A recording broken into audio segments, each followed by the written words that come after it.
Josh Tandy is a 24-year-old entrepreneur, Younglife leader, and host of the Influenced podcast. His father, Ed Tandy McGlasson, was a senior pastor, currently runs a ministry, and is the author of The Difference a Father Makes. Growing up with a senior pastor as a father, Josh received much love and support, but also dealt with the internal struggles trying to live up to a godly ideology. Struggling with his morals and ethics, Josh experienced a miracle in nature on a senior summer camp trip. This experience bound him to faith and changed the course of his life. He now pursues business in the marketing and advertising realm, backed by his motto, integrity, trust, transparency, and faith. Whether you're religious or not, we discussed a lot of deep topics in this conversation, and I really enjoyed it. I hope you do too.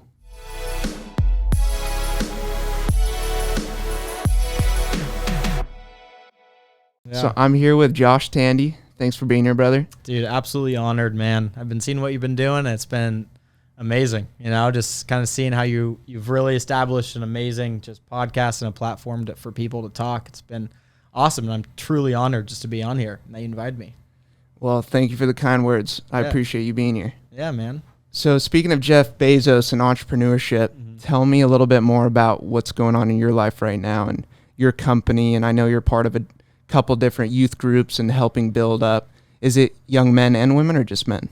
It's both, yeah. So Cool. All in high school, but yeah, it's a great question. I'd say, you know, right now I'm in a really unique time in my life. I started off out of college. I went to OCC. I rode crew, and it was a really awesome time in my life because there was a lot of just self-discovery. And from there, you know, I didn't really know what I wanted to do. And so I kind of just ventured out doing different things, and I made a lot of emotional decisions in my life. You know, I started off kind of just reacting to things that happened to me. So I, you know, went into the EMT field after a pretty gnarly experience. I was in Santa Barbara actually, and I went to a party and someone jumped off a roof, and they land on the ground, and they like immediately just like stopped breathing. Their heart stopped, and like everybody thought it was just like chaos. Like this guy just died. And I just like jumped out of nowhere, and I gave this guy CPR, and you know, he ended up waking back up, and the paramedics came, and you know, firefighters started talking to me, you know, talked to me about EMT school and whatever. And at that time, I was really just had my mindset on going to like being a financial advisor like my brother. And so when I kind of started off my whole venture, you know, I was really just reacting to things I did. So from there, I became a EMT for a while, and I went to try to go to paramedic school, and you know that kind of took its course. But over the years, I kind of just started to understand God's gifts He's kind of given me, and I kind of just stepped into an entrepreneurship role. I had a couple mentors that my dad introduced me to. He works in ministry, and I've been working with him for a long time. It's called Blessing of the Father Ministries, and my dad's sole purpose is to help men become better husbands and fathers, because you know, one of the biggest problems in our world right now is, I think, fatherlessness. I think a lot of issues socially kind of just stem from that main issue. And it's been really awesome to kind of see his work ethic, you know, toward having a purpose, you know. And so as I've been going through kind of my journey and my career, I've been really opening up new doors and just kind of self-discovery. So I started off, you know, having a mentor teaching me Google AdWords. And I found about 3 clients when I was 19, about 6 years ago, just going door to door in companies and just kind of saying, hey, do you offer, what's your lead gen?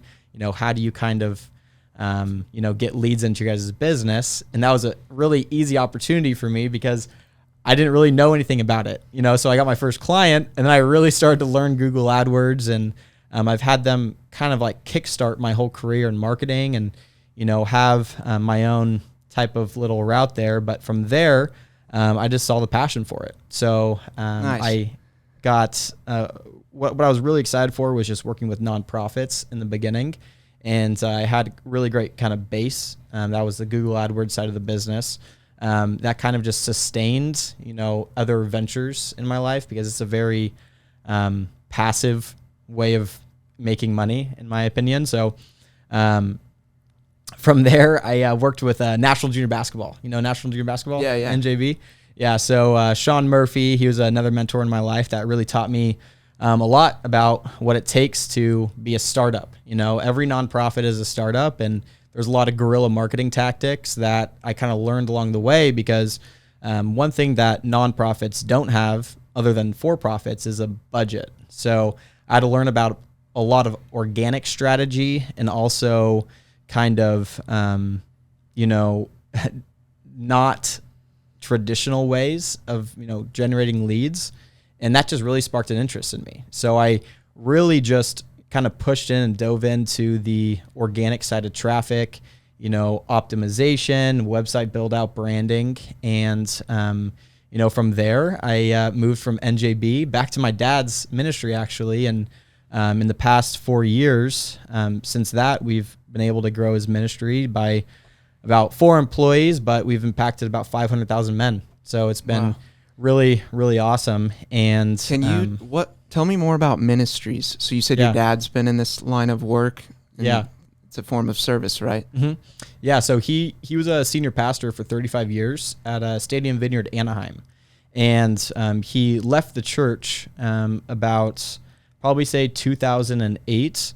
And he started his own kind of ministry, because one thing churches aren't normally not allowed to do, but not many kind of church bodies like one kind of area to kind of really focus in on. Most of it's family church. You go to a Sunday service and you listen to, the full book of Luke, or you like in a series, like every single month. But my dad, he was really set on his mission was to help as many husbands and fathers that he can.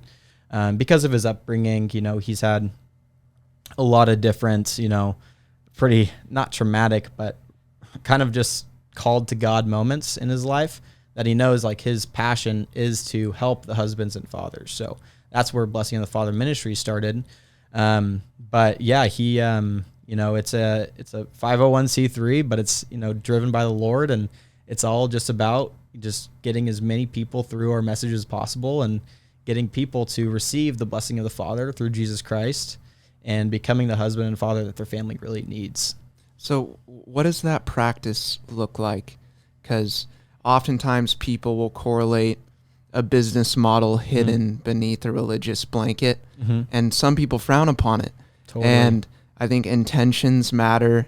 And the reason why I'm asking, like, what's the actual process and procedures that you guys have in helping these men and fathers? It's a really great question, because, there's controversies like Joel Osteen. There's controversies with a lot of really big pastors that are out there nowadays. And it's the monetization of, selling the Lord's work.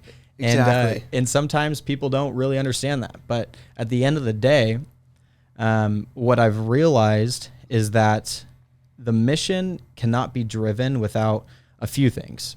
First, they need a CEO and a founder, and kind of a processor of the word that's given, and like the message that needs to be displayed. So my dad took that role of being a CEO. Okay, a nonprofit, it can't just be funded by donors. There has to be business strategy and sustainability. So within that, there has to be salary that's based for the actual president, CEO of the ministry. There has to be outreach programs for that nonprofit to actually help people. And, you can think of it just like a normal company. Like, say you're a marketing agency. You have, obviously your CEO salary that can be inflated as hell if you want it to. But there's very strict, regulations when it comes to nonprofits, to where you can't be taking more than 60% of your actual revenue through the ministry.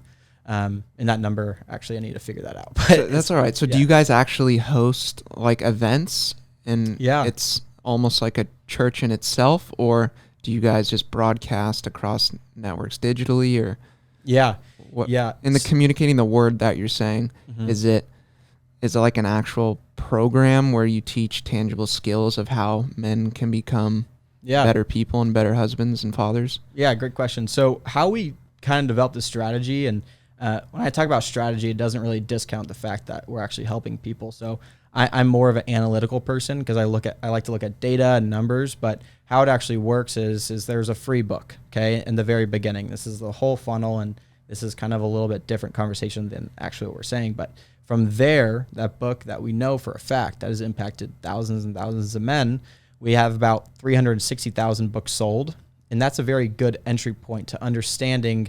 It's called The Difference a Father Makes. And so that's kind of like a free resource we give to the community. Grant, can you pull up that book, yeah, please? Yeah, and it's the differenceafathermakes.com. And from there, we have Furthering Your Education. So we have a course built out, and it's called How to Become the Husband and Father Your Family Needs. And that course is about 8 sessions long, but there's about 36 subsessions within those, like 8 sessions. So it's like a full college course. And if you go to thedifferenceafathermakes.com. Did he actually write this, your dad? Yeah. Cool, yeah. man. That's awesome. Yeah, it's I mean, pretty...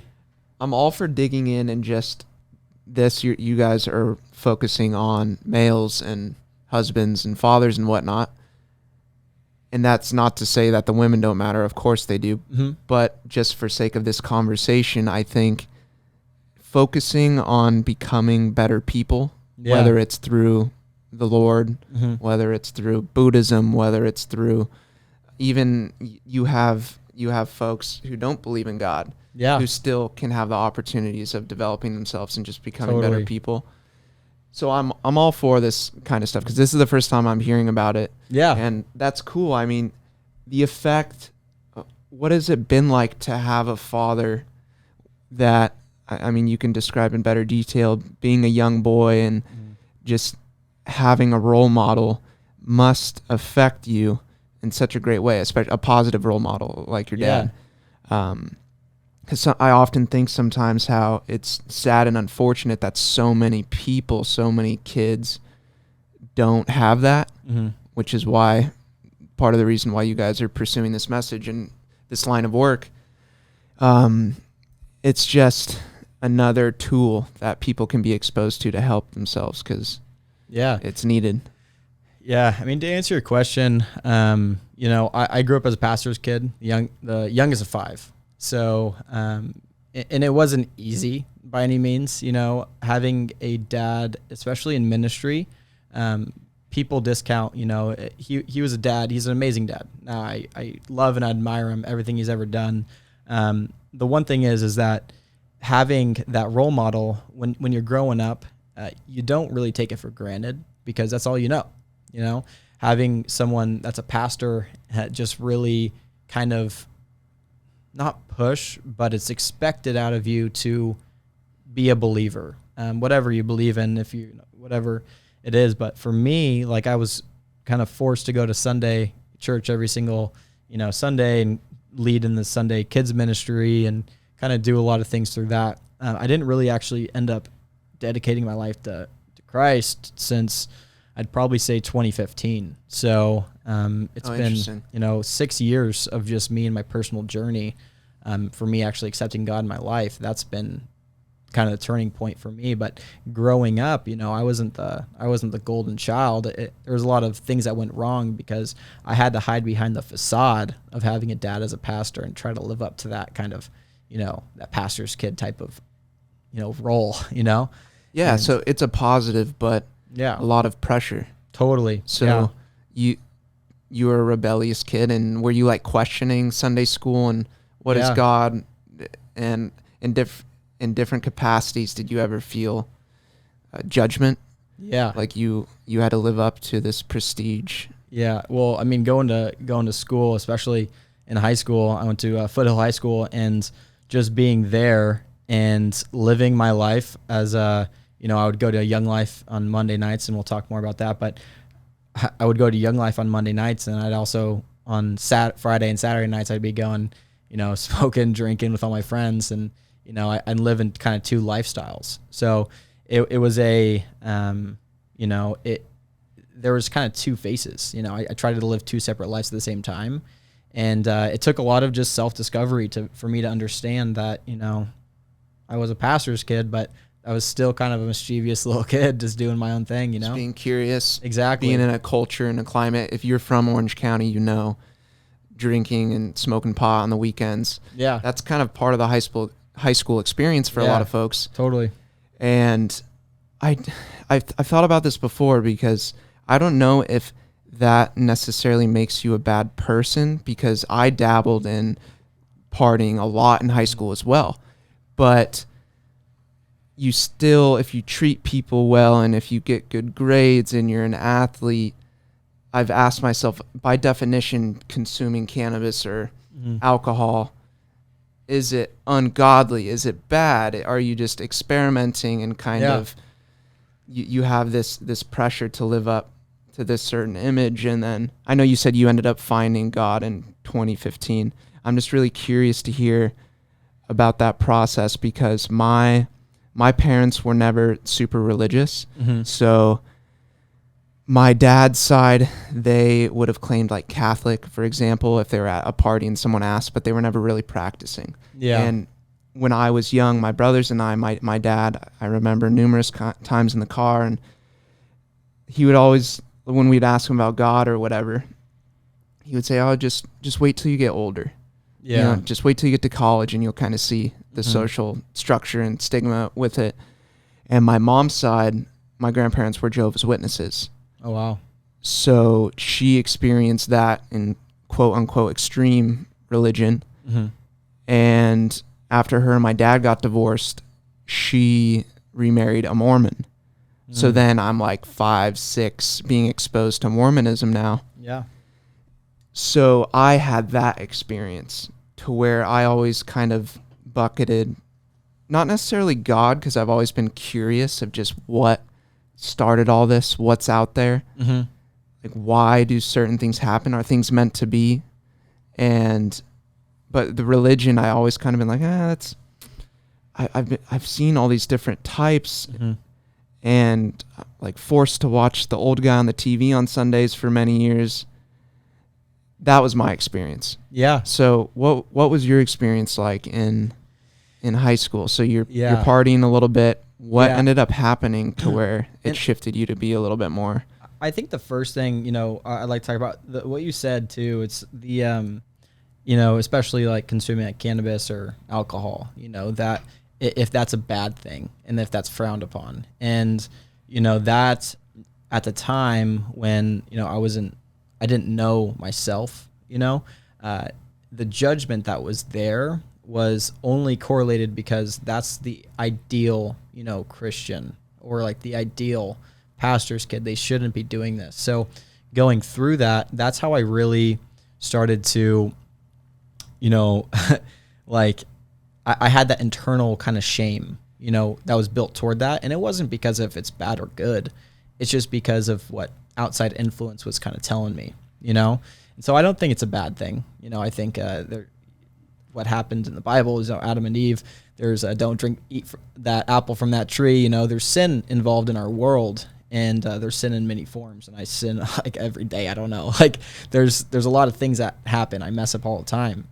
Yeah, and just real quick, so I can clarify, I'm not trying to paint it in a positive light, because it's not like by definition bad. The argument I would make too is if you're young and not fully developed, especially your brain, that's like a very valid reason why you shouldn't be abusing these chemicals at such a young age. So for example, like we all know folks that abused drugs and alcohol in high school and they ended up just going kind of down a wrong path. And then you have folks that, it was an experimental phase and now they're totally fine. Or even myself, I would make the claim that I'm glad I got that life experience in that kind of scene. Yeah. Because now I have that wisdom per se to like my kids in the future when they're going to want to experiment and do these kind of things. Yeah. I'm not going to be that parent that's like, don't do this.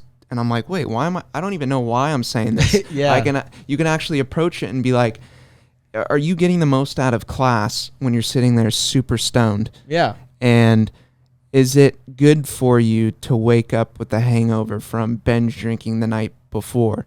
Yeah. And we all still partake in some of these things at times, but nonetheless, like that hangover, that poisoning is a flat out sign like, hey, this isn't the best thing for you, especially not when you're that young and underdeveloped. So I guess the point there being is whether it's coming from a place of religion and God, why you shouldn't do things. Like sometimes you can just listen to yourself and like this isn't the right thing to do just from like a biochemical standpoint, Yeah.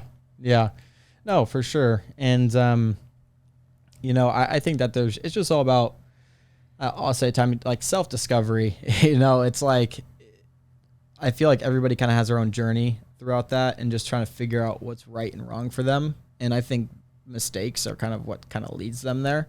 And I was never the kid to take someone's advice and actually apply it to my life. I would just do the wrong things all the time. And then I would just kind of figure it out on my own. Me too. Yeah, this I isn't leaned way more that way. Yeah, exactly. Experience. Yeah, for sure. And I think that's a great, aspect on life. And if my kid does that, I'd pat him on the back for it because he's trying to figure out things that he likes or doesn't like if I ever have kids. But, But it's scary, right? Because you never know if a decision's going to lead to something else and you want what's best for your kid. Totally, yeah. But the formula there, like you said, everyone's on their own path. Yeah. You can't really calculate it. You do your best and you try to provide a good foundation, but at the end of the day, you always hear of a rich family or a really religious family or even just a normal run-of-the-muck family who has good morals and ethics, but some seed within goes astray. Yeah. What causes that? It's wild. I know, man. That's the question. I feel like there's just so many. It's just pressures. I feel like it's there's so many things out there that are so easily accessible for people, and it just is so easy for people just to kind of go in a wrong path. But do you think in that self-discovery, is it like meant to be, or is it random, like just pure chance, or a combination of both in your eyes? Yeah, I think it's both, actually. I think that as we're trying to figure out who we are, you could, like, had a great upbringing. I had nothing really wrong. Some stuff happened back in my childhood, but, nothing was ever really bad. I still went home. I still had dinner on the table every single night. My dad was very supportive. But, it's just different types of aspects. There's people who really, love to take advice and really listen to their peers. And then there's someone on the other side of the spectrum like me, where I swear if you ask my dad if I listen to anything he's ever told me about his life, like, he'll probably say he maybe listened to me on one thing. Like, that's pretty much it. So I think there's two sides of the spectrum. I think people really can take positive criticism. I just took my self-criticism the most, and I use that to kind of do my own thing. But yeah. So post high school, leading up to 2015, when did you graduate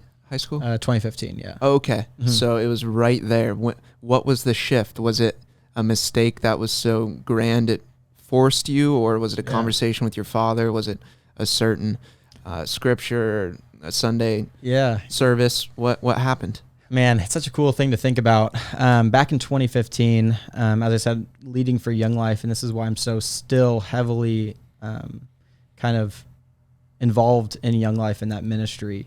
I had a really cool experience. What they do is every single year they have an outreach camp. So they have a camp that's designated, and there's donors that build these beautiful properties in the middle of the wilderness. Like, you have a dorm, you have all your buddies in one place, you have zip lines, football on the field, you have horseback riding, go-kart racing, like every kid's dream. And this was right after high school, like ready to go into college.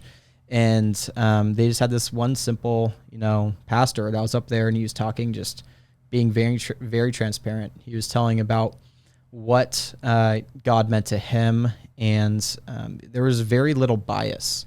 And that's what I think I appreciated the most about it. It was kind of a 5-day experience where, as a kid, especially so hyper stimulated by so many, outside things, if it's, video games at home, or if it's my phone, or just, my dad talking to me, or whatever it is, going to parties, having 5 days in the wilderness, no cell reception, nothing, just trying to think exactly what I think for myself. That created like a space for me just to ask questions. The week leading up to that, I had a cousin, her name's Alana, and she's just such a awesome, really part of my life, but there was a lot of brokenness there. And she was, came from a very great family, but she had a very bad substance issue. And so the week leading up to that, she overdosed, and she didn't. Thank God she didn't pass away, but it was one of the most traumatic experiences for me because I got to see the worst in someone, and someone I love so dearly, and seeing them go through that, and then kind of leaving, not having any cell reception, not knowing how she's doing in the hospital or anything. I just kind of had this like self-realization throughout my time there to really just ask questions about who am I, like what's your purpose for me. And I think the most beautiful thing about that camp is on the last day, they turn off all the lights in the camp. So the camp's probably like, I don't even know how many square yards, but it's like 20 football fields big, if that's a good understanding. And they turn off all the lights in the whole camp, and it was a beautiful, clear skies day, and it was like 10 o'clock at night, and we venture out, and they said, what I want you guys to do is, we had a little paper, and they asked you just to have a conversation with God or a higher power, whatever you want, but it was framed around, ask God these questions about your life. And it was just the most beautiful thing to me, because this is the first time, I ever had a experience to where I got to see perspective in my life, and I got to feel, God's love in my life. And when I was sitting there, I was laying on the grass in the middle of a field. There was nobody around me. I was just looking at the stars, and I was seeing creation. I was seeing something beautiful that I've never really taken the time throughout my whole life to be able to see. And, I'm seeing shooting stars, and I'm just emotional. And I'm asking God, I'm like, well, where are you here? Like, are you even real? Like, how do I actually understand that you're there with me? And what I got to kind of feel was I felt this presence. It was like my grandma hugging me. And my grandma was really dear to me. She passed away when I was in middle school, but it was like I was in this very cold wilderness area looking at the stars, and I just felt this warmth over me. And they gave us an hour, and I felt like I was there for 20 hours, just like still, and just asking questions about, I'm like, God, like, what do you want from me? Will you forgive me? And I feel like I was doing things that had so much shame in my life, and it was just like everything was okay. And that feeling just really it wasn't a clear-cut answer, It was a presence that I just deeply adored, and I wanted to have that throughout my life. So, that feeling, it's not indescribable. It's just love, And I didn't really feel that at the time. I felt broken. I just felt like there's so many bad things that were happening to me. And, that love I wanted that all the time. And so that's where I really just started to pursue, deepening my understanding for God and what he can do in my life, and how he can not just benefit me, but how can I live to be more like that, to feel that on a daily basis, And this all stemmed from that moment. Yeah. And you would have been a senior, or this was senior summer, right? Yeah, senior so you summer. were 17? Yeah, 18. 18. Okay, so you're already 18. Mm-hmm. That's pretty incredible, because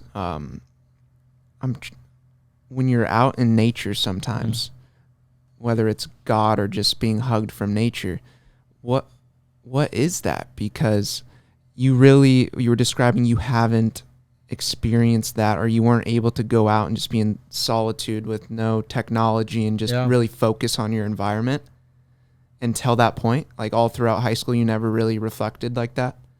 No. Did you ever go to the desert or go camping, or we went on these camping get out trips into nature? Yeah, we went on these camping trips, but I was never really given an opportunity to explore that, Like I would focus in on a specific purpose of go out there and really think about and just meditate on the idea, And some people have the experience where it's like, no, this isn't for me. But for me, it was just like there was just such a clarity in that moment to where there was no difference. There was no other way, And that's kind of how I can describe it. Is just it was just a moment in time to where I just felt like everything that I thought I hadn't figured out, it was just figured out, you know, and nothing else really mattered, you know. And so many people experience that, whether you're told to go out into that field in the darkness through God's will, or if you're just out in nature, people are deprived of that now. Yeah. And that's so trippy because it's common where people are going out now and they're like, oh, we need to get out into nature more. We need to get out into nature more. And that's when you kind of feel hugged. Yeah. So just being under the stars and looking up, my mind's kind of going to a place, what if God or this higher power, whatever it may be, is just exists in nature? Yeah. Like what our deprivation, like not being as connected to our world, is making people unhealthy, or is, I mean, youth have always gone against their parents' will and experimented and whatnot, but being stuck in your iPhone, being in a high school climate and culture that perpetuates certain behavior. A couple thousand years ago, like all you did was relax, kind of, there was problems and different, like different complex problems at that point, but just to be out in nature and to get that hug. Yeah. What do you think? Is that what it is? Maybe it's totally, I mean, like the one thing that I was asking is just like, you know, you get to see, because you hear about creation, you know, and I think that's why I love being outdoors so much now. Especially that's why I spend a lot of time alone, because I love that feeling of just being able to see creation and something that's pure and beautiful. And I think that's it. That's where it comes from. Like as you said, like so many people are just addicted to stimulation and outside stimulation, and not like actually having those moments with just yourself and something that's beautiful, that's other than a screen, you know? Is that why you go surfing a lot too? All the time. What's the ocean and being in a barrel or riding a wave like? Do you get that presence? Quiet. I feel like there's just these times where, you know, especially when you're surfing or just like hiking and just being alone and kind of your thoughts and just being still. Most of the time I go surfing, I just sit out there and I don't even like catch waves. I just kind of like sit there, like away from everybody, like away from the break, and just kind of like feel and just be like present in the moment, because there's nothing else that's kind of like stimulating you in any way. You know, there's probably some fun that's like to be had by like actually catching waves, but you know, in kind of anything, there's just like I think there's just a benefit for anybody just to completely put yourself in a situation where you have nothing that can kind of take you away from the present, I guess. Yeah, and we're so lucky to be born and raised Southern California, baby. Yeah, in SoCal near the ocean. Yeah. So you have this experience, and what ensues? So this would have been prior to saving that person that jumped off the roof? Yeah. And that was a trip too, because that was my first year of college. So all my buddies went to Santa Barbara City College, and they were all DJs, and they all had their, you know, little gigs that they were doing. They were just trying to do some like, you know, crazy house music type parties. And that's when, you know, I kind of had a different type of perspective, but still, it doesn't mean like I accepted God in my life at that time, but I was still going partying and doing stuff. But your perspective was slightly different at that point? Yeah. I feel like How so? I just feel like I had a confidence that I didn't have before. And like, I kind of relate it to, there's like a syndrome that when you say you like start a job and you feel like you're always going to be fired, you know, and like there's always a possibility of you losing something that you love, you know, or like, and that stems from a lot of different things, I think, especially with just, you know, insecurities, but like imposter syndrome, kind of like the imposter syndrome. And, you know, that feeling of just like being unsure and getting something that is so close to you, and especially like my love for the Lord, like that to me, there was no imposter syndrome there. So, you know, there's still sin involved in the world, and I still did a lot of things that were bad, you know, but after that, having the perspective that's not going away from my life, that's a variable in my life, and that's going to be what's going to be rooting most of my decisions. That was kind of the shift, you know? So like, you kind of feel like you had someone behind your back now. Exactly. Someone watching your back. Yeah.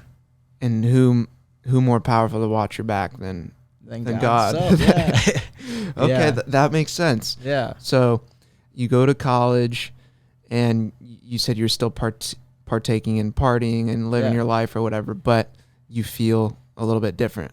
Like you're growing up into your person. Yeah. I mean, I feel like I just like in the past like 3 years, I've really started to understand who I am a little bit more. And, you know, that's taken some kind of sacrifice, some risks and things like that. But, you know, I'm still figuring it out. You know, there's everybody is. And it's, you know, I'm not an expert by any means. You know, I just know that the decisions I've made recently has kind of gotten me more in tuned with who I am. And especially in college, you know, like partying and doing stuff like that, that's fun. You know, that's meant to be there. Like it's not, I had a bunch of fun in college. I joined a fraternity my first year in college and then ended up leaving it. But still, like I still wanted that fun. Like that was still something I really wanted. Didn't take me away from what I believed in, but I still longed for, you know, community connection and having friends that did really awesome stuff. So that was still a part of my life, you know? So you were part of Younglife the entire time. Mm-hmm.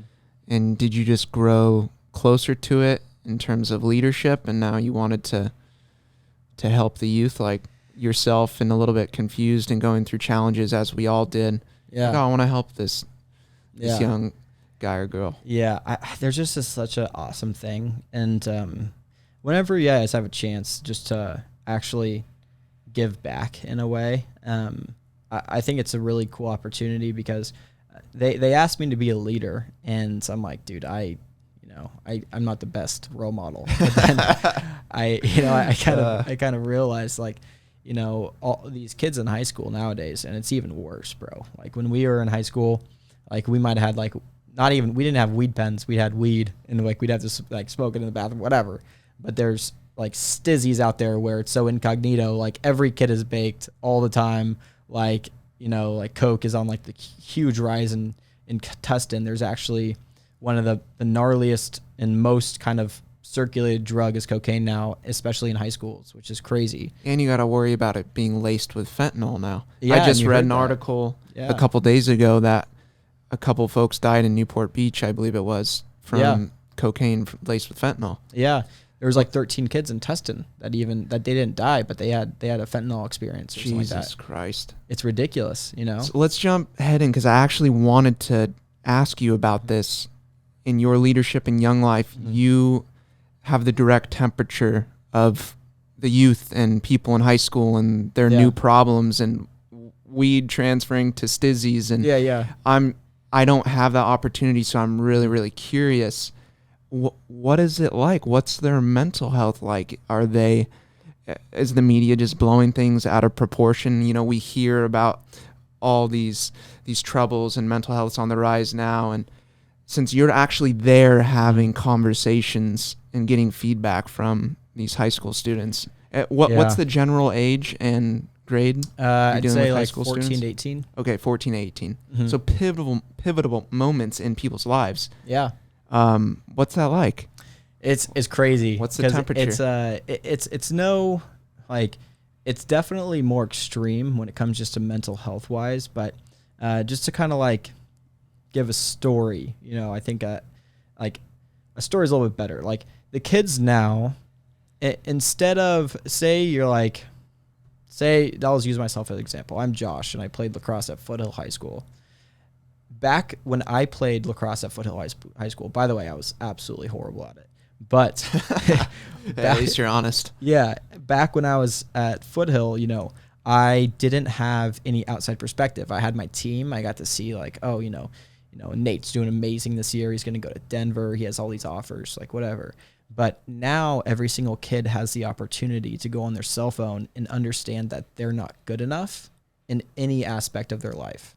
There's, you know, outside media, like, you know, the Nelk boys telling them this is how you're supposed to be cool, you know, like, especially when you're younger, this is how you make it. This is how you get rich quick. You know, there's so many alternative kind of viewpoints on how to live life now, I think.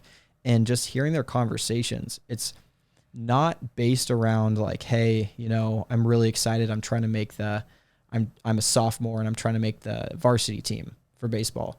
Like, I don't hear those conversations anymore. It's like, yeah, like, oh yeah, did you hear like this kid from, Newport Harbor's going to Duke this year and like he's playing D1, he's insane. Like, there's more kids quitting their sports now because they're getting discouraged in high school because of how much more talent is out there, and it's so much easily more accessible for them to see, and kind of gives them a viewpoint of where they're at. So I think the biggest problem now is like the mental health in kids, in the overlying just factor of they think that they're not enough.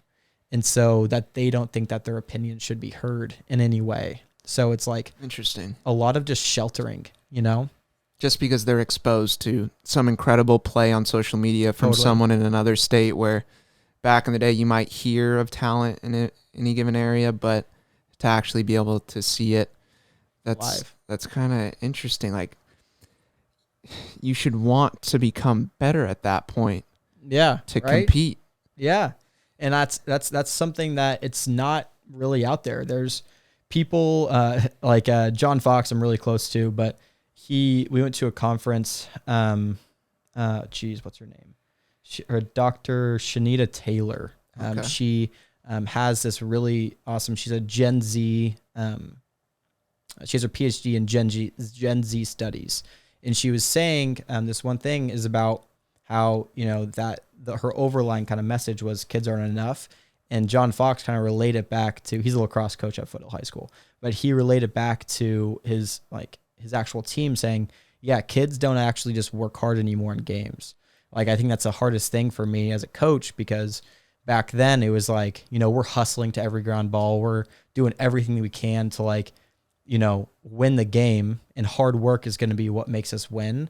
But now these kids are looking for highlight reels, because they're not going to do something dumb. If they look embarrassed on the field, everybody sees it, So if they get absolutely knocked out on the field and someone hits them over, like, dude, everybody's going to have that video and they're just going to circulate it. So they don't want to get embarrassed. So they're not taking risks at a young age, and they're just looking for the perfect moment, and not many kids get it, What a trip. Yeah. I've never thought of that before, because I graduated from high school in 2012. Mm-hmm. So social media and phones that could take crazy video were starting to become a thing, but we never thought in sports about someone in the stands recording something that you're going to get embarrassed with over social media. So everyone feels like they have their spotlight on them, which is not. I bet some folk will work harder because of that, but most, what you're saying, at least in your experience in Tustin, it makes them a little bit scared. They feel like they're constantly being judged. Yeah, all the time. And it's a thing to where it kind of just goes into every kind of aspect, if there's like the, I don't want to say golden child, but there's always out of school someone who really stands out just because they're like the nicest kid, or they, just do everything right. Those kids are like it's a weird analogy, but like they're like the TikTok star. That's, everybody's into that in high school now. And like they kind of run it to be like the ideal person. And if you're not that, then I feel like they just have like a lot of shame towards it. So they don't want to like speak out about their actual life. I had a kid who was at my camp, and he just talked about so much. He finally was able to feel and experience. We went to Catalina, and we had 4 days together, and he finally was able to talk to me one-on-one when nobody was around about the things he was actually going through. And everything that he was telling his friends, in front of me at least, was completely opposite what he was actually feeling. So it's like, he went through some really gnarly stuff, and, they feel like that's just going to get circulated if they actually talk about it, That makes sense. And you listening to these stories and trying to provide feedback to better these kids' life, that's tough. And dude, that's incredible that you're doing that. That scenario has always existed in different capacities, though, right? Mm-hmm. The youth trying to figure out what your place is, and we all experience that in high school. The youth has always experienced that. But with social media, I'm just curious now, and with the cameras, that meter, how extreme has it been pushed that no one else in human history has ever experienced? You know, and we can't exactly answer it, but the struggle's real, and it's sad because I think those kids, when you're idolizing the Nelk boys, or we have these TikTok stars, or you have the cool kids within your high school, I think what I've always tried to help people with is, if you're just uniquely yourself, no one else could ever be you, right?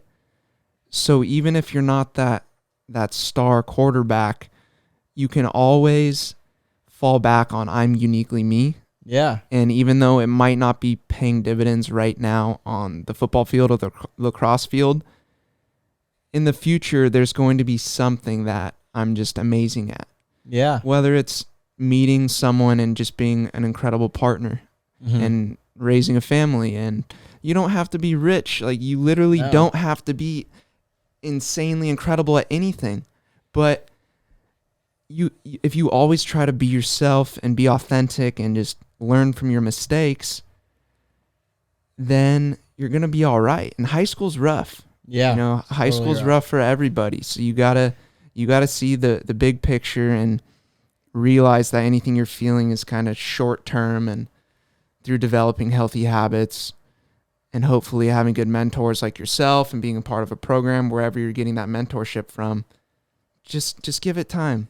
Yeah. But you brought up the Nelk boys, and they've been around now for a couple years. Is that something that you hear a lot of kids talk about? Dude, is idolizing the Nelk? Oh my gosh. Every single kid in high school, like, I thought it was just like, you know, a different type of crowd, but like every single kid thinks it's just hilarious to like be absolutely crazy, not authentic, you know, just wreak havoc, you know? Yeah, they've been around for a couple years, and I used to follow them, and when they were just like comedic stunts, it was a little bit different.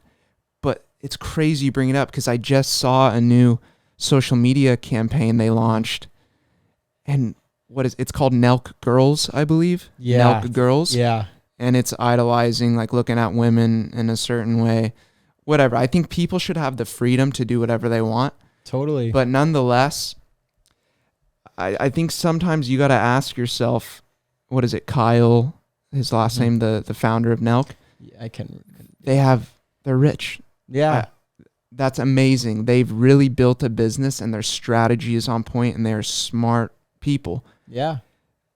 But I also ask myself, like, when is it wrong, or when are your revenue streams being generated off of diminishing a society and a generation to idolize booze and drugs and sex and women?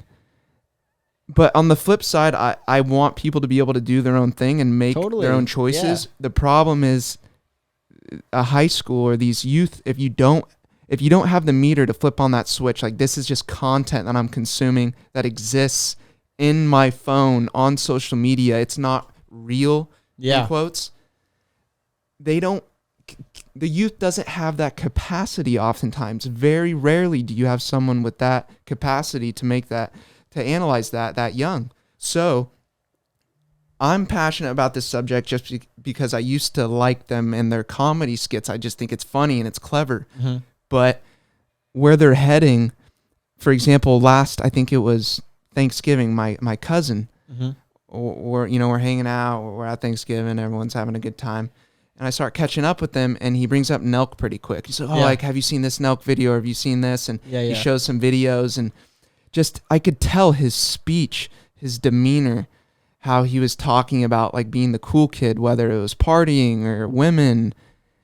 He was idolizing and replicating this behavior that he's seen on Nelk's page. Yeah. And God, it had me thinking, and it's just perpetuated more since then. It's just, what do you do with it? Because I don't want to be able to tell them, like, oh, you can't do this, it's bad. You know, like, Playboy existed, pornography exists. And it should, if that's what someone wants to create in the marketplace, people should have the freedom to do that. But when do you ask yourself, like, fuck, these $100 million they have in the bank, however much their Nelk team has, I know most of their revenue comes from the sale of clothing and whatnot, Yeah. but they generate this hype off of a certain message that Yeah. you directly have your thumb on, and it's not positive for these kids, for these young boys and girls. It's rough. Yeah, and that's actually like a really good topic. And I listened to a marketing expert on he did a TED talk about it. I literally am the worst with names. He talks about Me too. why controversy is so important. And so in just like a marketing standpoint by any means, and this goes into like ethics as well. So I think that if kids understood why they did what they did, I think they'd understand, that's probably not the best thing to do. Like they still have their parents. Obviously their parents aren't going to want them to do that. But like, let's just use like their last video. Cause I look at still what they do. And like, I see it pop up on like my YouTube page cause I'm always on social media and I always see kind of what people do.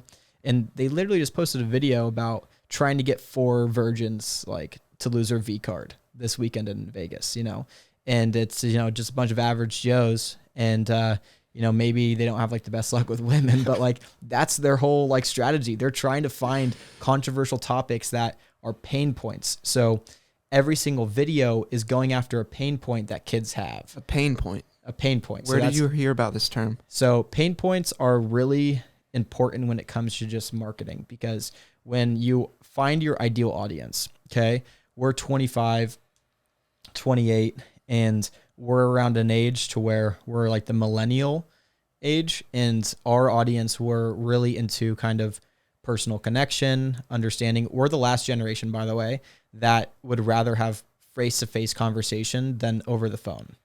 Okay. So that's one thing. That's kind of like a pain point, but a pain point for us would be like the world, the next generation is going to ruin our world. Like that's kind of something that we feel like we have a burden on us. But for young kids right now, it's like, are you a virgin? Like that's a pain point, because that's one of the most controversial things. All the kids now, like in the locker rooms, are talking about that. Like, look at this virgin over here or something like that. Like they're trying to push that stigma and push that kind of thing on people. And then they take that as Nelk, as an organization, they'll take that knowledge, because their main audience is Gen Z kids. So they'll take that audience, they'll figure out what is their biggest kind of insecurity, and they'll either make it a joke, or they'll like pretty much, like comically do something about it to like push people into a way to actually watch it. Interesting. So the idea of being a virgin, I think that has existed for many generations. For sure. Like people always clown on them, and there's that pressure that has grown through the evolution of our culture in the 21st century. It's complicated. Yeah. I could see that as a pain point. That's just an interesting term, because like in marketing, I always remember the idea of like universal truths you want to tap into with advertising and whatnot. It doesn't always have to be a pain point. You can still get marketing messages across from universal truths, right? Totally. And can you pull up Instagram, Grant, and go on to Nelk Boys page? Yeah. So I saw one today where it was about like jacking off and like masturbation. Yeah.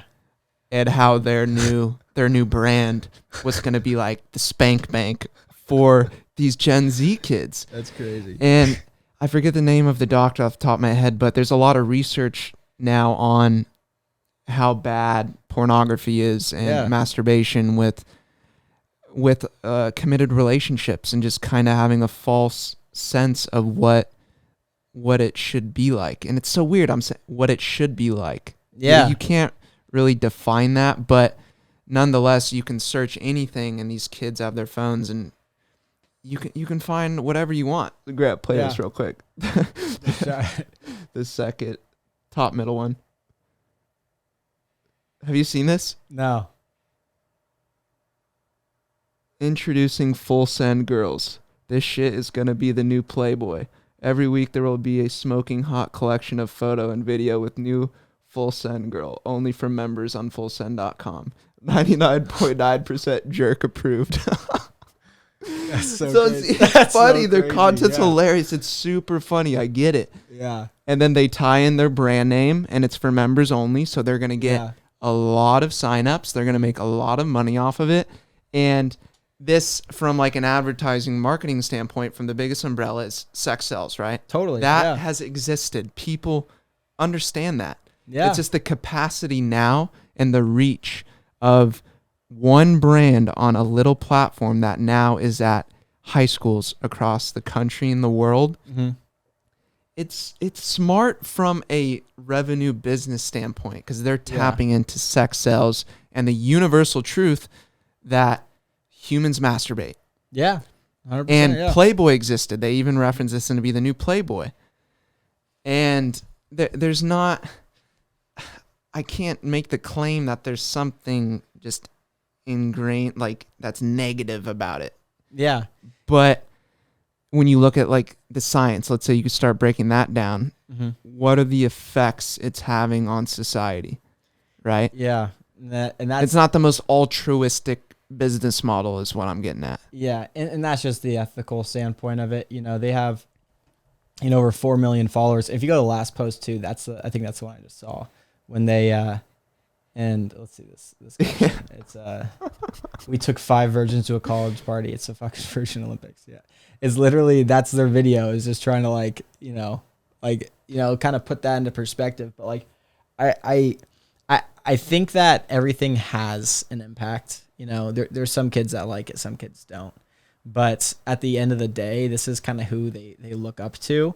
And the thing is as a business, Milk doesn't care. They care about revenue, and like they're going to go for every single topic. When they, when it was for Trump, Trump was running for president, they knew that most of their audience was Trump supporters, or they're conservative, red, whatever. So they made like anti, blue campaigns in a way, because that's what they knew sold. And so they know that, sex sells on their audience. So they're going to push that heavy for the next, couple years. And that's going to be their next go-to thing. So it's like always new business ventures that aren't any way ethical.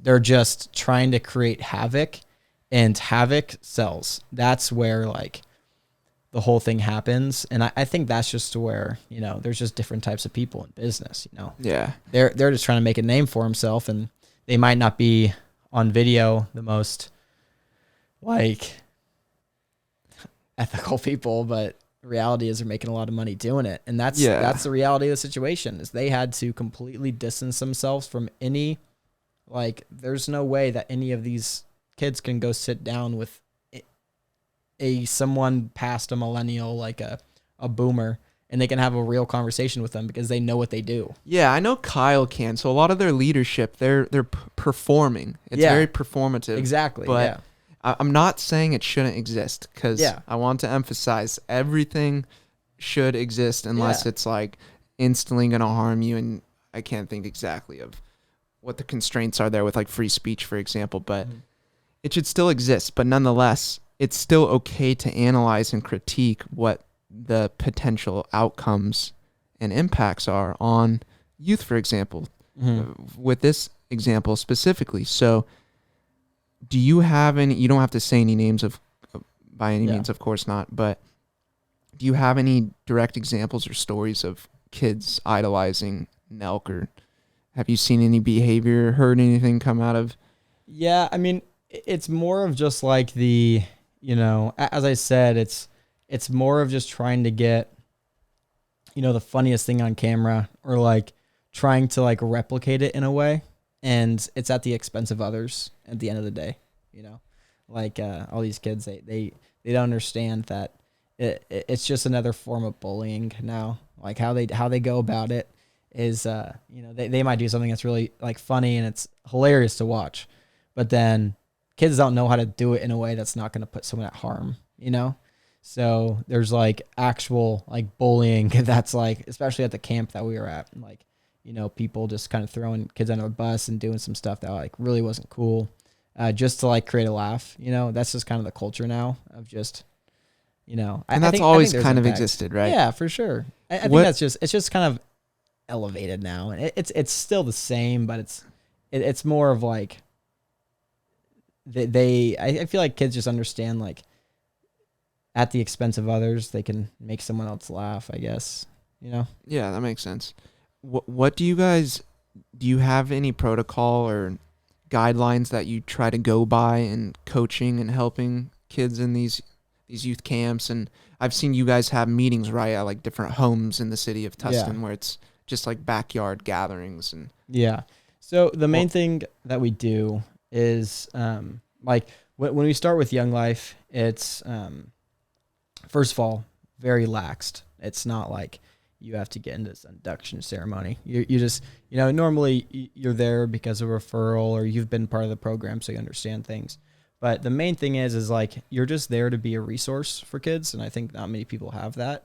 So being able to reach out to kids, and that's called outreach, and that's something that we do pretty on a weekly basis, is just having the opportunity for kids to actually be able to talk to you, because that's one thing not many kids have. So that's kind of like our protocol in a way, is just being available to be an open ear, Nice. And so you're not really there to good. judge them. You're just there to hear them out. Exactly. And I give like advice, because what they're going through isn't something that I've been through most of the time. It's something that's completely different, like some of these kids go through some crazy stuff, but at the end of the day, it's just when I was in high school, I had some leaders in Younglife that were able to listen to the hardships I was going through. But if I wasn't there in certain situations, who would they actually tell it to, And so I think that's the beauty of Younglife and organizations like that, is they were just out there just actually talking to these kids and being a resource for them to be able to talk about their feelings and trying to have someone just not be judgmental. No matter if you're a believer or not. That's the whole thing, is you don't have to be a Christian to be at Younglife. It's sweet. That was going to be my next question. So is there scripture, God, religion woven through the practice? So Younglife, every single Monday night, we have about an hour of just chaos, and we just like create really fun games, like pumpkin carving. We just had that last night. Then we had some other games, like we would wrap kids in toilet paper and just like do really goofy stuff, something that puts them out of their comfort zone. And, those are like the memories that they'll have. It's just kind of like the embarrassing, but also fun, and surrounded by people that are all doing the same thing. Like not one kid's going to be in the corner feeling like they're too cool, like we try to include everybody. And from there, after we've gotten some snacks or whatever, then we'll have someone go up and talk. 2 weeks ago, I gave a talk, and, you just get to share from the Bible. And that's what we believe is the truth, is we just believe that just through the scripture, that's that's an opportunity for us to open up. And I was able to, there's a parable. 2 weeks ago, we had the parable of the lost son. It's Luke 10, and it's about two sons that pretty much had a dad, and he had an estate back then. And one son stayed with his dad at the estate, and the other son pretty much swore his dad off and said, I want to collect my inheritance now at a young age. I want to take half of your estate, because back then, there'd be two people. The two kids or the two heirs owned the dad's estate after, he passed. So he's like, I want to take it now. So he took his dad's estate and pretty much went to something like Ibiza and just partied his whole dad's inheritance away, all of his inheritance away. So I was able to go up there and share the story of like the real truths and kind of relate it to my life, and kind of share what this story meant to me, and, just kind of speak truth into kind of like a story. Does that make sense? Yeah, absolutely. Yeah. So specifically there, did you feel like that, just being blessed, kind of taking advantage of your dad's resources at different points? I don't want to put words into your mouth, but no, that's a great question. Yeah. I mean, that's how I kind of relate it. I said, like, I was given everything. I was given the inheritance. I was given the foundation to be, who, not who my dad wanted me to be, but he gave me a great foundation.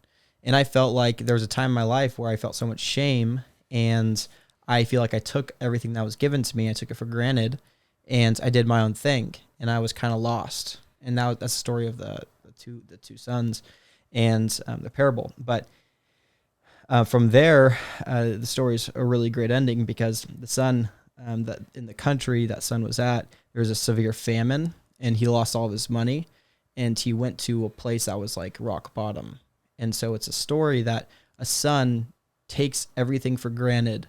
He goes to a distant land. There's a severe famine. He hits rock bottom.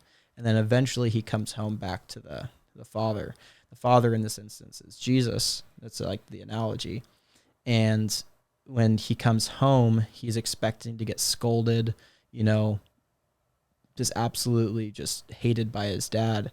But the thing that's so different in this story is that instead of what was expected, the father in this scenario, like, welcomed him with open arms. He gave him like a fattened calf. He robed him, gave him one of his best rings. He, treated him like he was home again, like he is alive. He was lost, but now he's found, And, that's, I thought it was just such a cool story because it felt like a testament in my life to where, we feel like that sometimes. We feel that, sometimes we're lost. And that happens, especially in your walk with God. You feel like you do get lost sometimes. And it happens to me pretty frequently. It's not like once you have, I had that experience in the wilderness. It's not like since then you're just completely, changed, reborn. Yeah. There's times where you get lost and then you're always found. So like the idea that you could be lost and you can always come back that's the idea that I was trying to instill in the kids that were listening, just for like the takeaway. Does that make sense? Yeah, absolutely. It's an interesting parable because I think many people can relate. No one likes when they see someone from a well-off family abusing the parents' funds, for example, when they're just swiping mommy or daddy's credit card. A lot of people take judgment against that. Yeah. And I think sometimes it's really complicated because you'll have your parents' morals and ethics, and they want to provide a foundation to you only if you live by their means. Even though, let's say you're not spending it on drugs or alcohol, but they want you to be a doctor. Like, you can't go to art school. Like, we're only going to pay for school if you become a doctor. Yeah. That's where it can get complicated, but no one agrees that I'm going to take it, like the parable, half of my dad's fortune and just go blow it all. Yeah. On partying, drugs, alcohol, and just take it for granted. That's ingrained in our DNA to where if you think of your family as the tribe, right? Mm-hmm. Someone that's just a leech but isn't providing value, and then it gets into like legacy and the family name. If you have a family member that is out and about and not representing your family name in the way in which everyone would like, that rubs people the wrong way. Yeah. There's so many kids that will never even have that foundation, and it's sad because then you are like, where are you going to get the foundation to build your family in your life if it was never even provided to you? And then you have folk that just have it from the beginning and still piss it away. Yeah. And I don't have the perfect answer for it. Of course, we're young men. We don't have God wisdom yet or anything close to that. We're just talking openly, but just reflecting and taking a step back and really appreciating the things in your life. And even though our parents aren't perfect, I've tried to personally forgive mine for different mistakes and the challenges and hardships that they went through. And that's relieved pressure internally for me. Mm-hmm. And then just taking the foundation that we were lucky to have and I was lucky to have and just really appreciating it and trying to not just replicate the wheel because it's like your parents went to college and then were able to get a job and able to get a house and able to raise their kids. And it's like, okay, the next cycle's here. What do you do with it? And that's been happening since the beginning of time, right? Totally. In different capacities, and society evolves and it makes it more complicated. But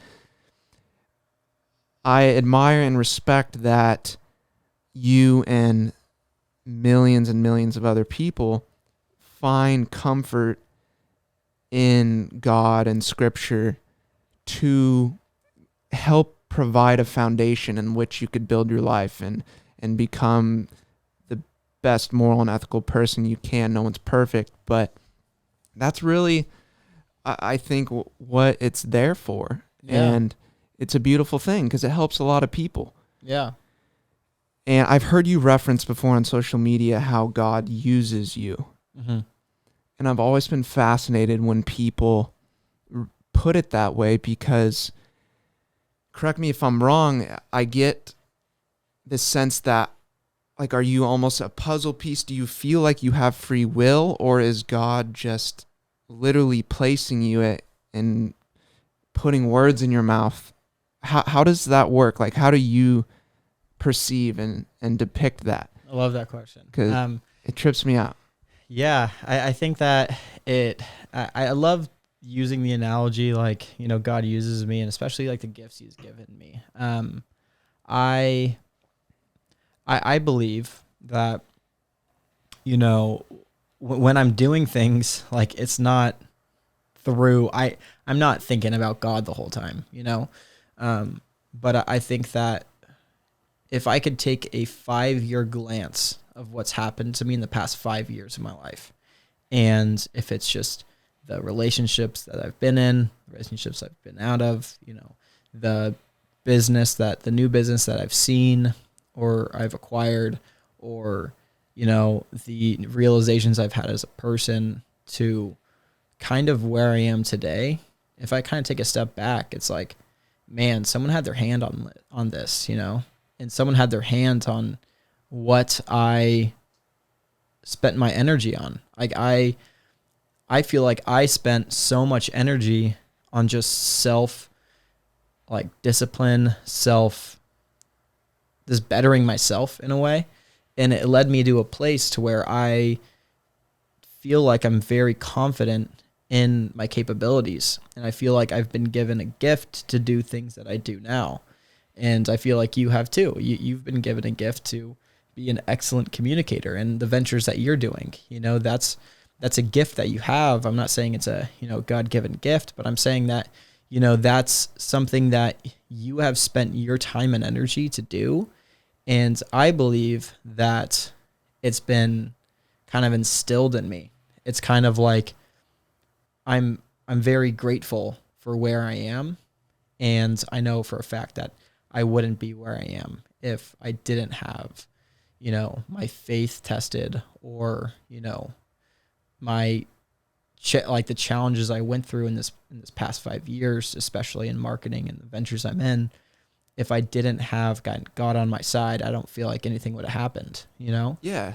So the guidance was always there. So if you if you can kind of visualize 100,000 steps over the past 5 years, mm-hmm. right, of different decisions throughout all the days, and then you kind of go up to the next level, you kind of feel like your structure, like your thought process had a framework and guidance that kind of produced good results over time, right? Totally. Yeah. And that's the beauty of God and Scripture, and the tools that it helps a lot of people. Because if you don't have, let's say you don't have great parents that taught you a bunch of stuff, just remove the God and religion factor, where do you gather your intel for right from wrong? And these social structures that we build, I really think it's meant to produce good outcomes over time, right? Yeah. In any given society. And we live in Western culture, and Christianity is super popular, and there's so many different lines of religion. But that's a beautiful thing, because you're like, bird's eye point of view over 5 years, all these different challenge points in my life, I was able to overcome mm-hmm. with the help of God and your perspective. Yeah. Yeah. That's a beautiful thing, man. Thank you. Yeah. I feel like it's also just like it, as much as God had a huge part to do with that. And I think the overarching thing is just the kind of self-realization. There's a lot of decisions in there that I made that weren't, they were kind of against the things too, that, if it was kind of against Scripture, whatever it was, like, there was a lot of things in there throughout the way. But I think just overall, just being thankful, and, I could be in a better space, I could be in a worse space, but overall I'm just grateful for where I'm at. And that's kind of like the self-realization, is that I'm not in, what others might think that I'm not thriving, but I feel very comfortable and confident where I am to say, very charismatically that I am in a place to where like I'm happy.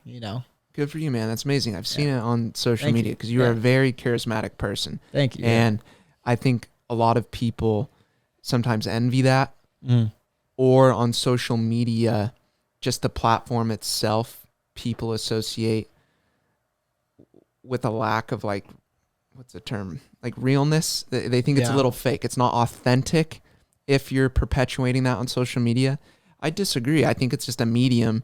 And if you're the human on the other end and you're communicating to an audience, and if you're speaking your truth, then it is what it is. But people sometimes envy charismatic folk. Totally. So you mentioned that you had to overcome certain like relationships and breakups. And I think that can help a lot of people out there. You don't have to get into any detail or names, but was there like a realization for you? Because myself, I've also been through 2 breakups, and it was some of the hardest decisions that I ever had to make.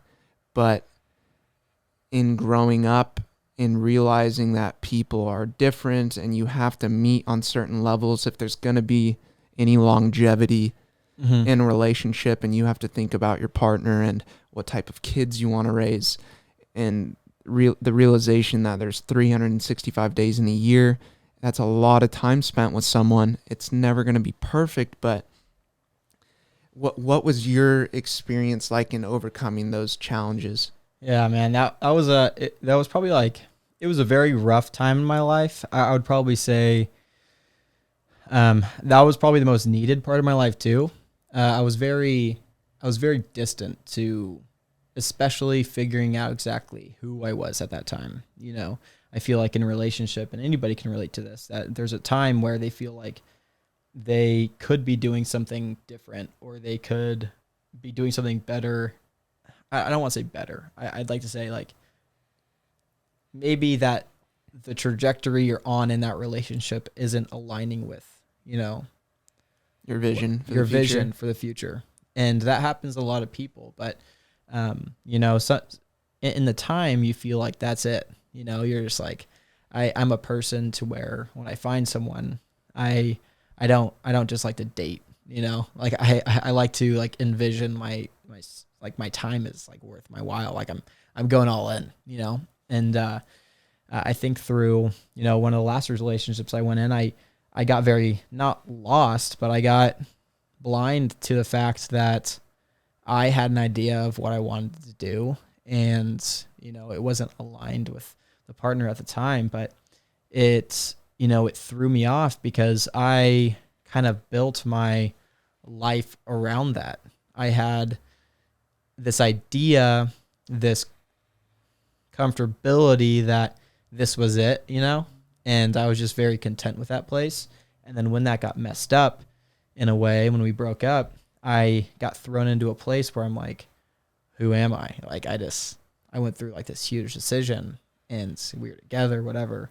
And it threw me into this place where I'm just like, what's life? Interesting. Did you have that who am I feeling when you were in the relationship, or only when you were on your own? Only when I was on my own. I think I went from relationship to relationship for a long period of time, and I feel like I've been single for like 2 years. And I think that was really needed for me. But the who am I've never really struggled with until after. And then that was just a whole new type of self-discovery, to where I realized that feeling of who am I, it stemmed from a lot of insecurities I had that I built up through it in a relationship. And I never, dealt with those in the relationships I was in, prior, because I was in relationships for a while until the last one. But I feel like once that all stopped, it was kind of like a one big elastic band that was just stretching, and then the last one broke off and it just snapped, and then it was just like, how do I put this thing back together? So I think that they're emotionally, I still knew who I was, and like my own self, but then I questioned a lot of other things in my life. I questioned, like even my faith. I questioned so many different things throughout the process to where it was a hard time to realize, but that self-discovery really led me into, who I am now and who I'm still trying to be in the future, For sure. Yeah. And that's something that's commonly told to us, that you need to be by yourself sometimes. If you're going from relationship to relationship and you never experienced that the early 20s, like completely by yourself, Yeah. the late teens, early 20s, I'm right there with you. So I was in a long-term relationship, and I always had from 18 to like 24, I always had a good grasp on who I was, but nonetheless, there's still that growth that cannot happen until you're completely on your own or by yourself. And that's not a framework that's definitive. There's high school sweethearts that will live out the rest of their lives together, and they just got lucky and it works. Their lifestyles mesh. But I think myself, a couple years back, and so many people out there, it's a pivotal moment in your life to be 22, 23, 24, 25, where you're really figuring things out, right? Totally. Yeah.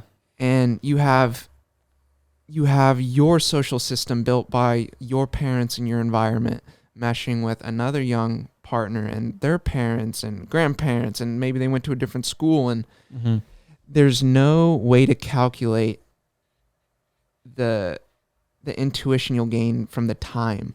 So I am with the love of my life now, and I'm so happy. It's awesome. But I wouldn't be where I am if I didn't go through those experiences and have heartache in different capacities. And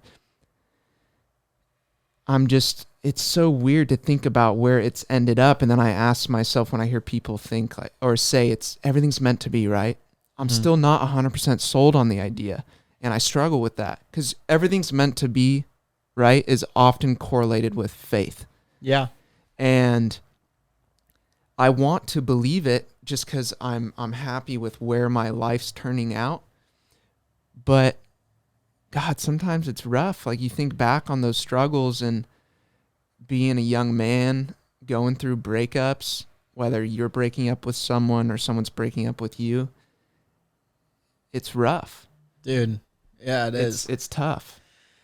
Do you ever hear these conversations in Younglife? Do you have kids that talk about or ask you for like relationship advice? Or Yeah, I do. I kind of just stay away from. I think it's funny, like that's the thing. That's just another part of my lack of expertise, is just like talking to high schoolers about dating and stuff. Lack of experience, yeah, man. You're I mean, 24, right? Yeah, I'm 27. Yeah, exactly. And so like I think it's just funny, just because they're all talking about. He's like, oh, we're all seniors. I had the senior group last year. It was hilarious, and they were just talking about how they, like, once they graduate, they're just gonna be breaking up with their girlfriends that they've been dating for 4 years straight. They're so stoked to like be like alone in college. Are you like, serious? It's hilarious. That's yeah. fucked. Yeah, I know. See, I've never been that frat boy where I know. I just don't talk like that. It's just not really me. And when even people that I'm close to, my friends know me. Yeah. If we're out and about, and if you're gonna say something real shitty around me, they know Zach's gonna call you out to talk That's about good. myself in third person. Yeah. It's fucking Yeah. kind of weird, but no, they know that I will call that shit out. I don't like it. Yeah, it's true. Like that's a great way to think about it. I there's this thing too, and I think kind of stems from the fact too. I think like the best part, and the one thing that you said too, I thought was awesome, was the time that's needed, especially after like heartbreak like that. That's probably the most important thing that I've realized, is that you can't fix yourself in a few months like that. Like, people who can do that, like, great. But like, for me, it took me a long time, because there's loneliness, depression. There's all these things that were taking away from the fact of me actually getting better from a relationship, whatever. But I think that the one thing that I've realized is, and where all the insecurities kind of stem from like loneliness and being able to be comfortable being lonely. That's a freaking kick in the balls, because nobody wants to be lonely. But that's the only time you get to know yourself, you know? And so I feel like that for me was just a huge like eye opener, because I, was able to kind of be okay with being lonely, not being dating anybody, not be talking to anybody, but start kind of building an idea of what I want to see in the next girl I date, and then be ready to be all in for that girl, not just have these insecurities that I took from my last relationship into a new one, I've talked about that before too and thought about it. Where's the line in learning from a previous relationship and not taking those insecurities into the next one? Because you're supposed to live and learn, right? You don't want to repeat certain mistakes, or if you recognize behavior that you don't like, you don't want to repeat that. But you also don't want it to come off, or it shouldn't be baggage. Like you're judging your new person because of old one's habits. Does that make sense? Yeah. So that's important. And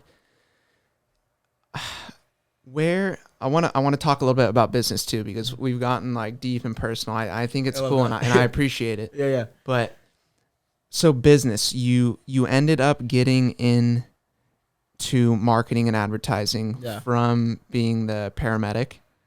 After being a paramedic, that's when I got into Google AdWords. And you were explaining it a little bit, but how were you initially exposed to that space? Like, who taught you about it? So I had this mentor when I was working at my dad's ministry. He had an office, a common work area. It's called Field Work in Costa Mesa. But this guy, Side Knit, it was just a genius when it comes to pay-per-click advertising. He ran multi-million-dollar a month budget accounts for Google AdWords, and he knew Google AdWords so well, and he's so good on execution. So like actually building out full campaigns that can last lifetimes. And he taught me all of that. So that was awesome to have him in my corner. And he was currently, while he was kind of mentoring me, he was building a software that automates all campaign building. So when you use Google AdWords now, to break it down, you have to have a campaign, then you have to have an ad group, and then you have to have keywords in that ad group. And how it works is, for any one product, there's going to be probably about 30 different types of keywords per audience you pick. So say we're kind of laying out a structure and we have a product, say it's men's shoes. Okay. Is our audience ages 24 to 30? Okay. If they're ages 24 to 30, then we place them into a group, and we have 24 to 30 all the way from pretty much 24 to 64 of a whole different types of ad groups. And let me know if I need to explain this a little more. But inside those types of ages, then there's another drop down. Where are they based in the United States? Are people in California from ages 24 to 30 buying more, or is it, where is it? So what geographic location are these ages? Demographic are actually, purchasing this. And then from there, it's what keywords are these age groups and these states using. So he taught me how to kind of break it all down very scientifically and make predictability within pay-per-click advertising, which is really great. And then I just really started to love just the science side of marketing, because when we talked about the Nelk Boys and the pain points, that's just a different type of audience. So audience understanding is something that I really like to get into, because it's so interesting. Because any business, if they understand where their audience lies, they'll be millionaires.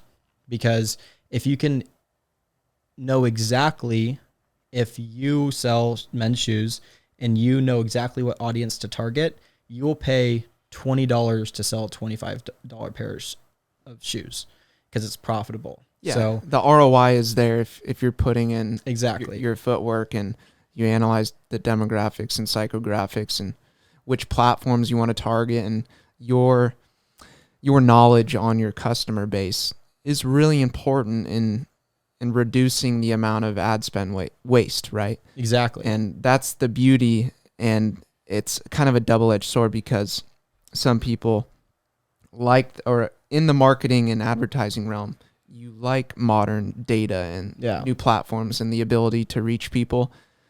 And then on the flip side, people talk about like data breach, right? And not being so private and having these pop-up ads come on, and they know so much about you and they know your search inquiries and stuff like that. Yeah. But from a business standpoint, when you're telling a client with modern tools, we can best spend your ad dollars, and it's more directed and targeted, that's a good thing. Yeah. Right, from business and revenue standpoint. Totally. And, from there, there's a lot of information that I was able to like understand. And I feel like I have a really great understanding when it comes to just the return on your investment, I guess. But the thing that I realized is there's two types of ways, like what you just said, especially with new media, with say advertising on TikToks because it's new and you don't know the audience, whatever. That's a very new platform, and that's a really great avenue to go into. But what I really like about marketing is the sustainability and foundations. So foundations they're really broken up into a few different kind of categories when it comes to marketing strategy. Is there's variables, and that's kind of your foundation. The variables are your audience, and you'll always know that. Your variables are your product and your like customer flow. So how your customer actually interacts with your product, to messaging, to email sequences, to actually pitching an offer at the right time. So that's kind of like the sustained kind of process of marketing that I'm really diving into now. That's a little bit different than the guerrilla marketing that, the Nelk Boys will do for like controversial, organic reach type of audiences. But that's kind of what I'm really enjoying now, is kind of like the science behind of marketing and how to actually build plans behind that. Once you have all that in place, then we talk about kind of the like network outreach, or trying to kind of get new different types of audiences or new platforms or whatever, Nice. Yeah. The process and procedures, super important. Yeah. And it's customized and changes, of course, based on the industry, the product you're dealing with, the region in which you're trying to sell your product. And did you go to school for marketing or advertising? Yeah, I did a semester at Cal State Fullerton, and then a semester at Cal Baptist, and then I just stopped. So 2 years ago, I stopped taking classes, and I just went all in into just kind of just learning everything I want to. So I never got my degree. But that's all right, because totally, today, in today's society, you can self-educate and still make it without the formal degree. And I think that's an important point, because if your work ethic's there and if you have good mentorship and you can get your foot in the right door, you can still make shit happen. Totally. So good for you, man. Thank you. Yeah. And that was another thing I had to go kind of overcome when it was just about the schooling process, that, I'm very confident now that that's not the route I wanted to take, but the understanding that if it was needed in the future for me to like further my education in like the traditional sense, like it's always available to me. You're never going to get knocked out from a school that wants to take your money, Yeah, that's like, true. If I ever wanted to go back, sure, why not? But right now I'm just very comfortable in the sense that this isn't for me, and it's, sometimes it's not meant for everybody. So yeah. What was that process like? The internal conversation? I'm sure you talked to your parents and friends and family. Oh, you did not. You're just like, I'm done. Oh, dude, I have so many mentors. So what happened? Yeah, so and my track record's crazy. So I went from Vanguard University my freshman year to OCC to then Santa Ana College for fire, and then from Santa Ana I stopped doing fire school, and then I went to West Coast to get my EMT, and then from West Coast I went to Cal State Fullerton, then Cal State Fullerton I went to Cal Baptist. Holy crap! Yeah, dude, I did. How many was that? I lost count. I like. Probably like 6. Yeah. So I was enrolled in a lot of different places. So that's probably a testament to where my mental state was at. Yeah. It's like, do I need this? Do I not? Do I need this? Do I not? Do I need this? Do I not? So that was kind of like the internal battle I was going through, because I prioritized work above all else, like throughout every aspect of, everything. And then I came to a realization about 2 years ago that, right now I'm really enjoying just learning this on my own. And my professor had a conversation about it. he was telling me that he was making $80,000 a year in his marketing job. And I don't base salary off of success. I never do that. But then I was looking at him and I was having a conversation. He was convincing me why I need my degree from him because he's so successful. And I was sitting there, I'm like, man, I don't like to kind of say this because it kind of sounds douchey to say, but I'm like, I make more money than you. And and it's not even 22, necessarily money. He defined himself as successful, right? Yeah. Which is okay. Totally. But your vision of success and where you wanted to be wasn't where he was. Yeah. And that's okay, Yeah. And so I really I loved I loved the owner's perspective. I loved understanding how businesses are made. And that's not made in a textbook. Like every single business that I've, kind of been a part of or been able to see the back end, like even the CEO of our company, Dream Factory, that I'm heavily a part of right now, that one, he stopped going to school with like 3 units left because he's like, why would I be in school? Like I own my own business already. And he isn't kind of in the similar boat. But, there's a process that I just internally had to come to a conclusion that, before when I was going from school to school, I wasn't okay with the idea of myself to be a dropout, but then it came to a point of I was very self-aware with the decisions I was making. And I'm like, you know what? I'm totally comfortable with being able to have like this be a part of my story. And I'm not going to be offended if someone's, kind of upset about it. And then after me dropping out of school, I had a conversation with my dad about it. And he's like, man, you should have done that years ago, And so like, good for you, man. Yeah. You mentioned it's your story. It is your story. And totally. People oftentimes throw social credit around degrees and, oh, you're a dropout. Like that term has a stigma with it, right? It's not necessarily about the term and that moment itself.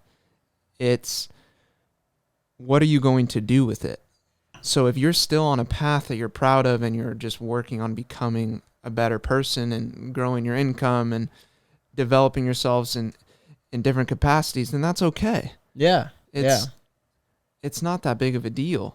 But a lot of people have that negative stigma. Have you ever faced that before?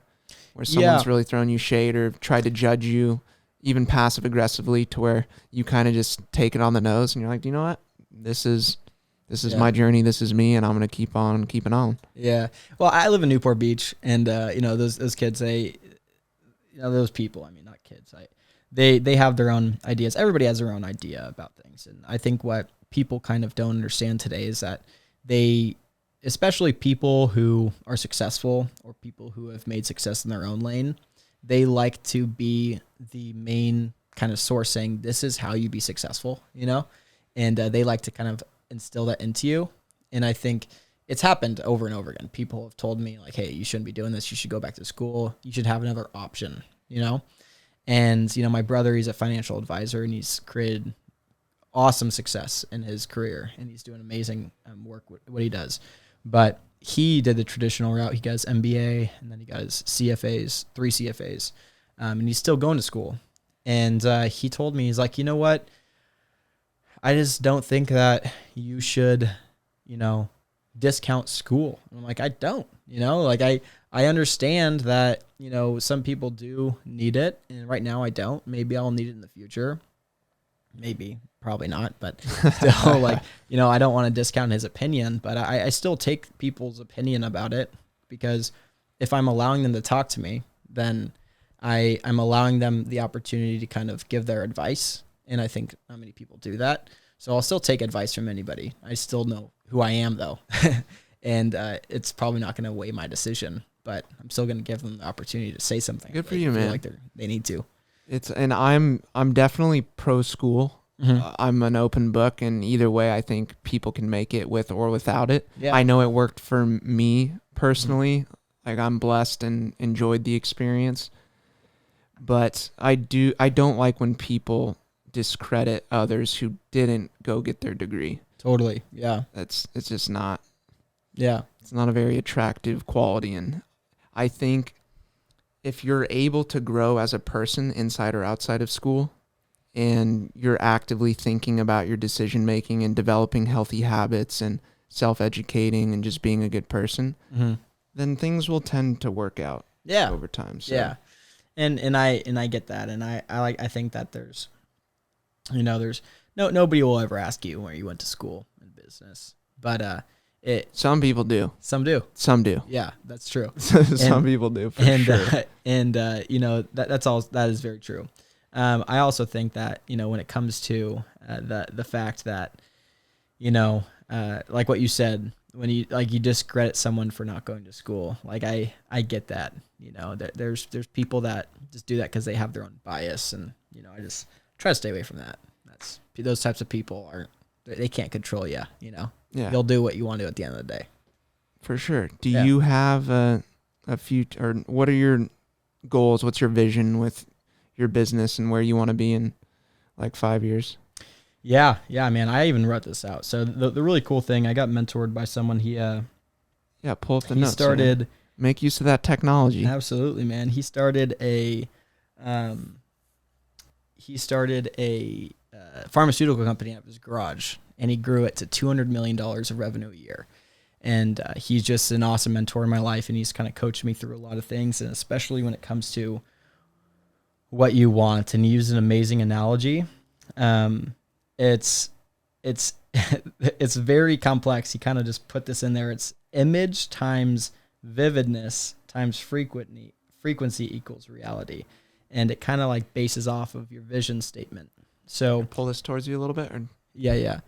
And so what kind of can you say it again real quick? Yeah. Sorry to cut you off. It's image times vividness times frequency equals reality. And I thought it was really interesting how he said it, because your vision is what you want in your life.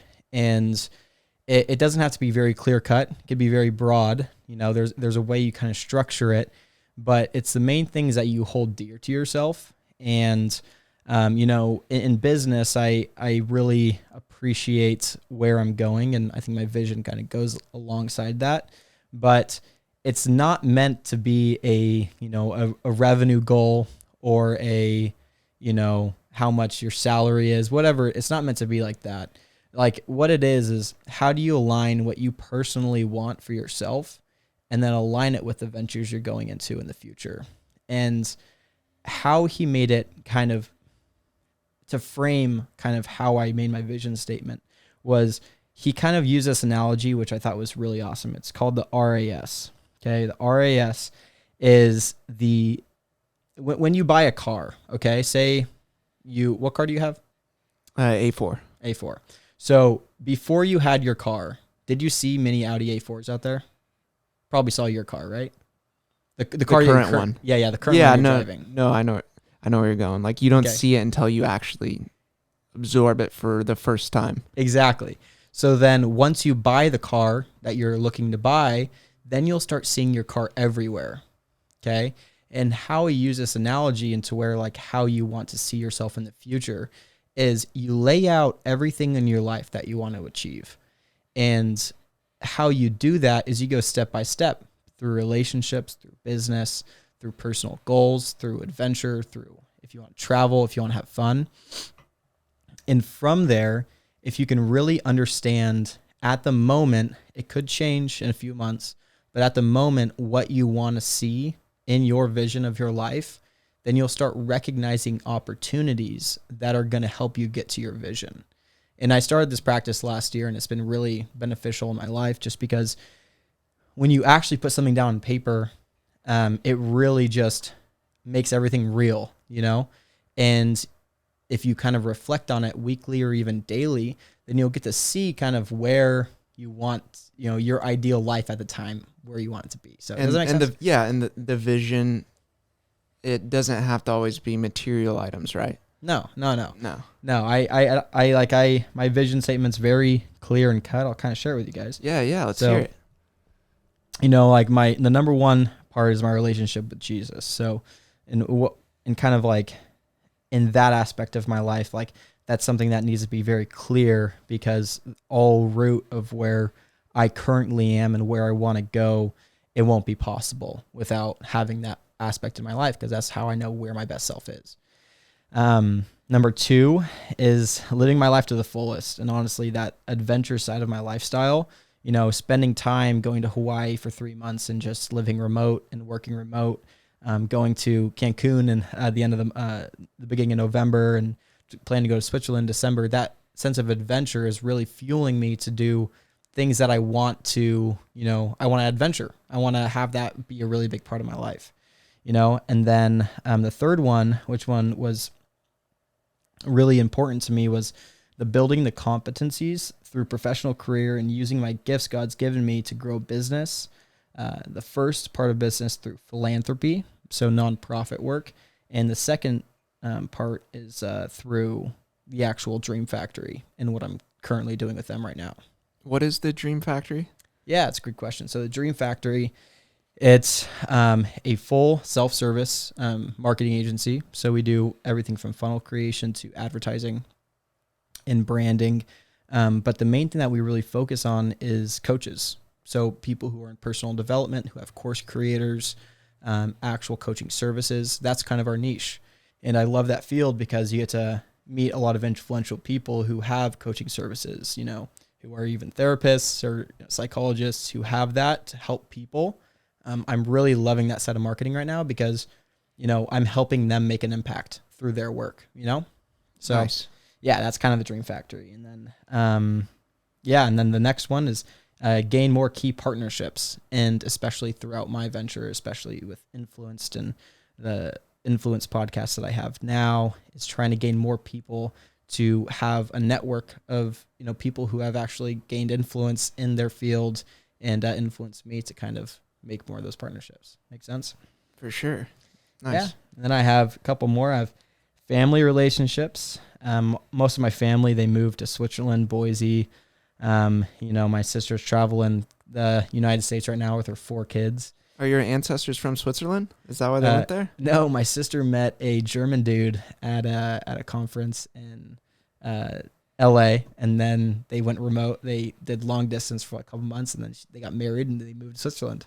Good for them. So I hear it's crazy. a kick-ass place. Yeah, dude, it's awesome. So I'm super excited to visit. I hope they open up their borders in December, but we'll see. They're all shut down. Oh, has it right been now. shut down? Yeah. Yeah, and then What's COVID? What are you talking about? I know, right? Shutdowns? Yeah, doesn't make sense. And then there's a couple more here that are a little more kind of just stemming off of what I want to see in the future is financial freedom to make the impact I want to make and go on the adventures I want to go on. And then the last one is I want someone who really knows who they are and loves Jesus, blonde hair, blue eyes, and wants to build life together. Oh, So, people are going to get mad at you for that. I know. Hey, I'm open to brunettes too. I've been there, but I'm open to it. But You can't discriminate. I know you can't. That's very true because Everyone's got their taste. I've never dated a blonde. And that's one thing. I've never dated a blonde. But on your paper that you I want, blonde hair. I don't know what Okay. it was at that time. Well, I'm like, hey, you're moving to Switzerland, bro. exactly, man.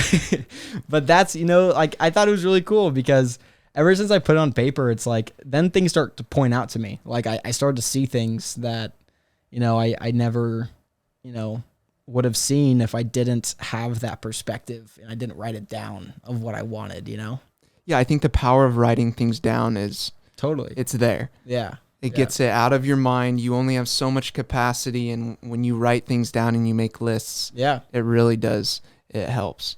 Yeah. So, good for you, man. Yeah, man. That's was- pretty much. It was nice catching up. Absolutely. Yeah. It was awesome, man. It was really just an honor just to be on here and kind of just. Do you have a message you want to leave your audience with? Anything that's on your mind? What's going on? Yeah. Yeah.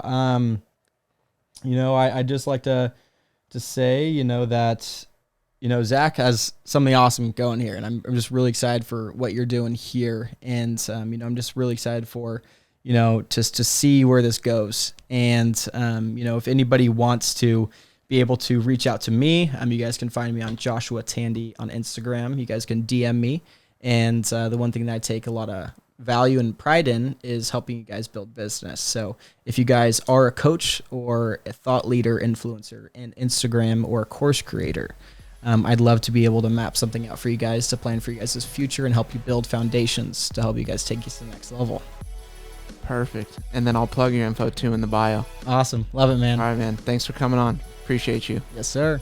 All right. With that being said, you guys, talking goes a long way, and we'll catch you next time.